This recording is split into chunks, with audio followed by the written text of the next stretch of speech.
i mitten. Trappa ner innerleden lite mer. Så går du in på volten här och tänker då också att du ska sitta mot mig. Men yttertygen bestämmer att inte han får gå in. Sträck upp dig. Lite till. Jättebra. Superbra. Superbra, Ida. Hur känns det där? Och, hade du någon kontroll på ytterskänken där och ytterskinka? Känn ytterskinka. Trappa ner ditt innerben. Och lite mer ytterskänkel. Och lite mer ytterskänkel. Och lite mer ytterskänkel. Jättebra. Och lite mer ytterskänkel. Trappa ner innerben. Lite mer ytterskänkel. Trappa ner innerben. Jättebra. Ser du vad det är bra? Och trappa ner innerben. Ja, och trappa ner innerben. Och trava på båda benen. Ja, och peta till dem lite med fisken när mina svarar. Och sträck på det. Ja, bra. Och lite till fram. Rätt. Känner du båda fiskarna lika mycket? Bra. Det ska du tänka på. Det är jättefin där.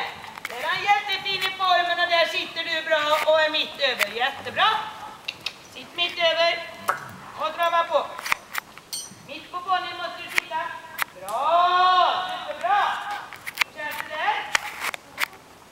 Känner du att det är lite lättare att styra när du får sug i tygen? Och det blir inte så vingligt då. Trampa ner ett innerben. Ja. Ja. Just det, och sträck på det. Och tryck fram. Båda benen. Rätt. Båda benen. Riktigt bra. Så du får ett sug i tygen. Båda benen. Rätt. Rätt. Bra. Byter varv. Bra. Trampa ner i innerben. Bra. Sug i tygen. Ja. Sug i tygen. Titta till höger. Vrid till höger. Nosen till höger. Och bra. Jättebra, Ida. Känn båda skinkorna lika mycket. Och nosen till höger. Nosen till mig. Korta innertygen lite där, Ida.